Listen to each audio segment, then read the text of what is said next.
ขั้วทรายแดนข้องทหารเหนียวนาอยู่ที่เมืองไทยทุกคนเบ้าพิมพ์บ่ได้ทำคลิปเกี่ยวกับทหารไทยมานานแล้วทุกคนมื้อนี้ก็ขอจัดให้ทุกคนได้เบิ่งกันก่อนเพราะว่าเบ้าพิมพ์ได้ไปเจอคลิปมาบ่คลิปบ่ฟันว่าอยู่ที่ชายแดนทุกคนพี่ๆทหารพวกเข้าพากันทำส่วนผักหรือว่าผักส่วนขัวปลูกเองกินเองและมันก็สวยมากทุกคนผักที่มีการเติบโตขึ้นมาเฮ็ดให้ทหารหลายๆคนเข้าได้กินอาหารเหมือนกับอยู่ที่บ้านของตัวเองเลยผักสดทุกอย่างปลูกเองกินเองทำแบบจริงจังแล้วก็ออกมาแบบเป็นผักที่ว่างามแฮงพี่น้องคลิปมื้อนี้ทุกคนการใช้ชีวิตของทหารไทยอยู่ที่แนวชายแดนปัจจุบันนี้เป็นยังไงทุกคนมื้อนี้เดี๋ยวว่าพี่เอาคลิปมาให้ทุกคนได้เบิ่งว่าพวกเข้าดำรงชีพกันยังไงจัดไปทุกคนไปดูคลิปพร้อมๆกันคลิปนี้ไม่ต้องพูดเยอะนะจ๊ะไปทุกคนการกินการอยู่ของทหารแนวหน้าในปัจจุบันนี้ทุกคนนี้เลยก็คือทุกสิ่งทุกอย่างที่ทุกคนได้เห็นนี้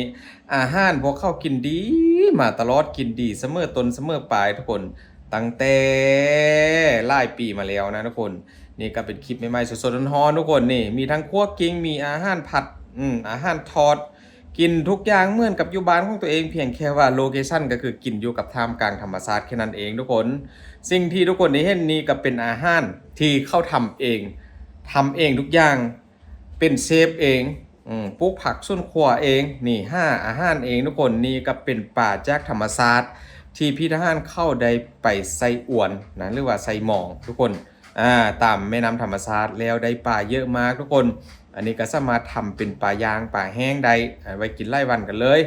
ซึ่งว่าปลาสดๆเหล่านี้ทุกคนซึ่งว่า5ได้อยู่ตามแนวชายแดนเพราะว่าช่วงนี้ก็เป็นช่วงของหน้าฝนกันแล้วฝนก็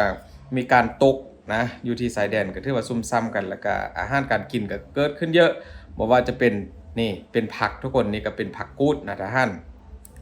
สุดดำนะทุกคนทหารผ่านเข้าได้ไปเก็บผักกูดที่ว่าขึ้นมาไม่ไหม้ยอดอวบๆแบบนี้ทุกคนเอาไปผัดใส่กับสอดห้อยนี่แบบว่าสุดยอดกันเลยนะพี่ทหารเพิ่นบอกทุกคนแล้วก็นอกจากนั้นนะทุกคนเรื่องปูเรื่องป่านี่ก็บ่ต้องพูดถึงนะมันมีเยอะมากเพราะว่าป่าอยู่ที่เมืองไทยก็อุดมสมบูรณ์ซะเหลือเกินนะนอกจากนั้นก็ยังมีเครื่องป่าข้องดงทุกคนตามถนนเส้นทางที่ว่ามีการไปจุดที่ว่าพี่ทหารเข้าได้ปกป้องพื้นแผ่นดินไทยอยู่นะทุกคนก็ถือว่าช่วงนี้ก็ซุ่มซื่นไปโดยน้ำฝนน้ำหมอกเส้นทางก็ยังเป็นดินแดงอยู่บางจุดนะทุกคนก็จะมีการเตรียมไปเรื่อยๆจุดได้ที่ว่ามีการเป้เพก็จะมีรถกวดเกตดินไปเรื่อยๆทุกคนเห็นบ่ปรับไปเรื่อยๆบ่ว่าจะอยู่บนที่สูงที่ต่ำอยู่ไกลแค่ไหนก็คือแบบทหารสร้างจัดให้แน่นอนทุกคนอันนี้เป็นคลิปแบบให้ดูเล็กๆน้อยๆทุกคนหลักๆก็จะไปดูกันต่อกันเลยนี่การปลูกผักทุกคนเขาปลูกนี่ปลูกมันปลูกแบบธรรมดาทุกคนมีการปลูกใส่แบบนั่นแหละปลูกใส่กับนำนะนี่เป็นเหมือนกับว่าอยู่ที่เมืองไทยก็มีการเรียนปลูกแบบนี้มาแล้วใช่ไหมทุกคนพี่ๆทหารเข้านี่มีการเติมจุลินทรีย์ลงไปให้กับผักให้สวยงามเติบโตไวกินอร่อยแซ่บนะทุกคนนี่ผักที่ว่าปลูกใส่กับน้ำนะบำรุงโดยหากโดยน้ำนี่อยู่ในท่านของจริงทุกคนนี่คือพี่ทหารก็ปลูกเองใส่กล่องโฟมนี่มาจากที่ไหนทุกคนกล่องโฟมที่พี่ทหารก็ปลูกผักใส่นี่ก็คือเป็นกล่องโฟมที่พี่น้องชาวไทยส่งอาหารแช่แข็งหรืออาหารเย็นแช่เย็นไปให้นะทุกคนพี่ทหารเข้าไม่รู้จะทำอะไรก็คือเอามาดัดแปลงนี่เป็นที่ปลูกผักไฮโดรลิกเฮ้ยไม่ใช่เขาเรียกอะไรนะไม่รู้จำชื่ออะไรทุกคนนี่เขาเก็บมาทุกคนพี่ทหารอันนี้แหละที่ว่าเก็บเมื่อกี้แล้วก็เอามากินกับน้ำพริกกินกับ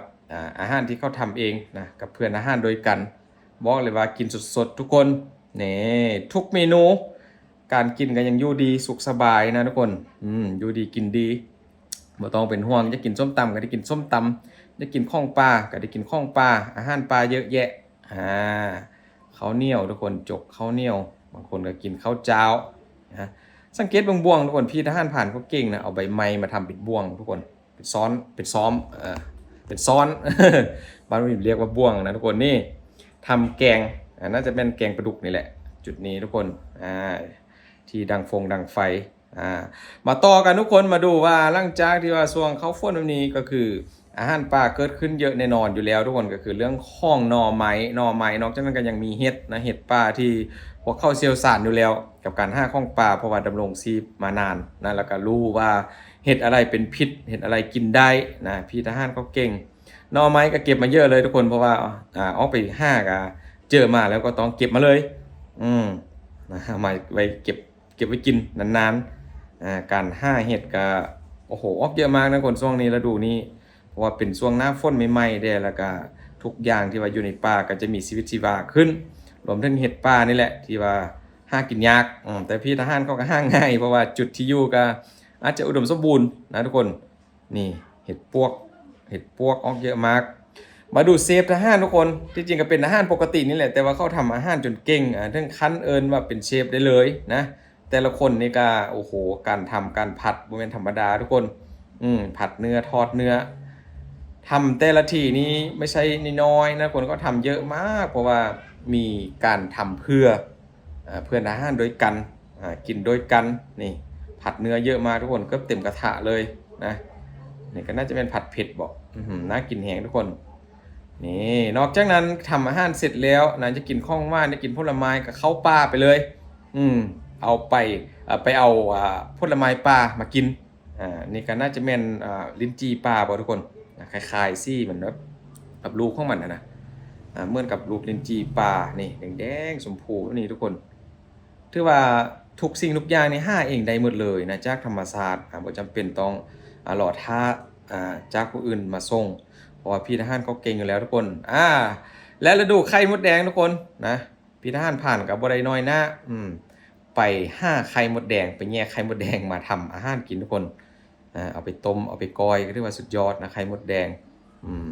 แต่ละจุก็จะมีอาหารที่ว่าแตกต่างกันทุกคนแต่ละจุดนะที่ว่าพี่ทหารเขาอยู่นี่ก็อาหารเต็มหน้าโต๊ะจริงๆทุกคน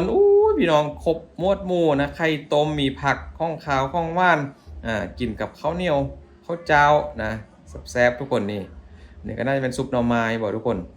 แต่ละอย่างนี่น่ากินแหงทุกคนเหมือนกับเขาทำกินที่บ้านเลยแหละเพียงแค่ว่ามันจุดที่ว่าพี่ทหารเขาอยู่มันอาจจะอยู่กลางป่ากลางเข้านะก็อาจจะเขาเบิ่งอาจจะแปลกๆแต่พี่ทหารก็คุ้นชินกับชีวิตแบบนี้แล้วนี่ออกเก็บผักป่าทุกคนยอมรับเลยทุกคนทหา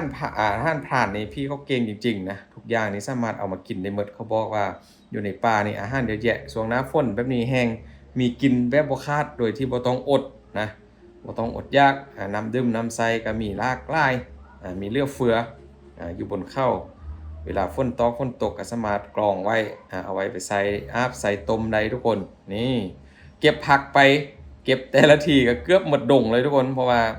ผักนั้นเอาไปเพื่อนทหารโดยกันนะเขาจะบ่ได้เก็บไปเพียงแค่กินคนเดียว2คนเท่านั้นเอาไปกินทั้งท่านเลยแหละที่ว่าอยู่นำกันเป็น10-20 คนก็ต้องเอาไปเพื่อกันทุกคนนี่คือสิ่งที่พระพิมพ์ให้ก็ฮู้ว่าทหารไทยเขาปลูกผักกินเองแล้วก็เป็นผักอยู่ที่ชายแดนที่ว่าสวยมากเม็ดผักที่ว่าได้เอาไปปลูกนั่นก็คงจะแบบโอ้โหนะทุกคนแต่ละ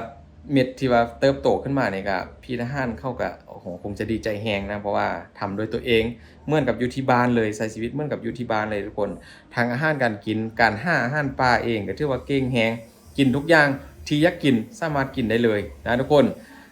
นี่แหละทุกคนอยู่ที่เมืองไทยทุกคนตอนนี้ก็